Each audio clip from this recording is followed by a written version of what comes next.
what it comes to my mind when I think to a careful scholar or careful scholarship. I think mainly comes to my mind the idea that this is a way of being and a way of doing. Is an attitude, and it's definitely not a methodology. It's not a kind of a toolbox that you apply and then you have a careful research. I don't think it can be done in that way. It's really like an attitude and a way of being and doing, because it's something very deep that has not much to do with expertise, with knowledge of theory, it's not like, I don't think it's academic in any sense. It's a lot to do with deep listening, with really like listening to oneself first and then to everyone else out around us, the people we're working with, obviously, mainly. But this is also, as I said, it's also a way of life. It's also a way of being a citizen in our communities, as a way of being a family member in our families. So I think it has a lot to do with many aspects of our lives. It's really across the board. It's not something that is so specific of academia or research context. A PhD, it's transformative by itself, for sure. I mean, for everyone, I have no doubt. But especially if you take such a position, like such an approach, like the embodied researcher, I think it is a self-transformative journey in itself, and therefore it is definitely something that you go through a lot of challenges, like because you do challenge a lot yourself, and you try to be challenged also from the outside world, because you look for constantly, you look for engagement with others, and in engaging with others there's always a challenge, and therefore there's necessarily like self questioning. There's a lot of asking questions to yourself, to others, and there's a lot of growing and a lot of learning, I guess, involved in that.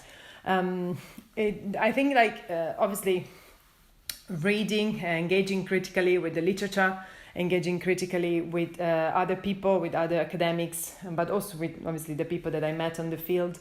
I think it has helped me a lot to understand exactly what kind of things I wanted to emphasize in my research, what kind of aspect I really wanted to pay attention to.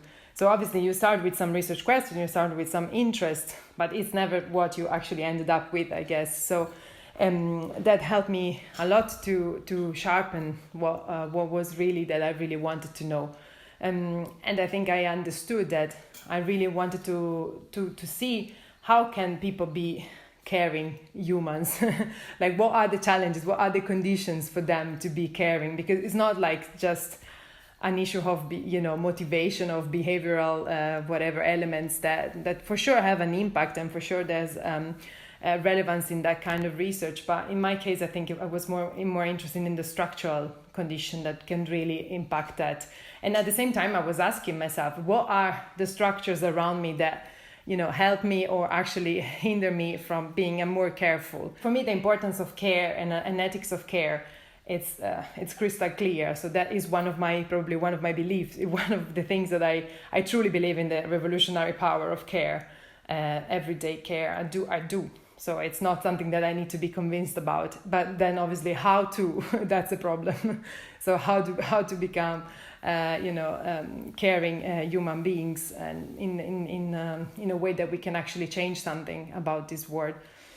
So I think that was also something I did in not just on the field, but also within my research center, within my community, the PGR's communities. I think that trying to find ways to be careful in also those instances was very important for me, because that's the point. At the end of the day, I said before, is a way of being, is a way of doing.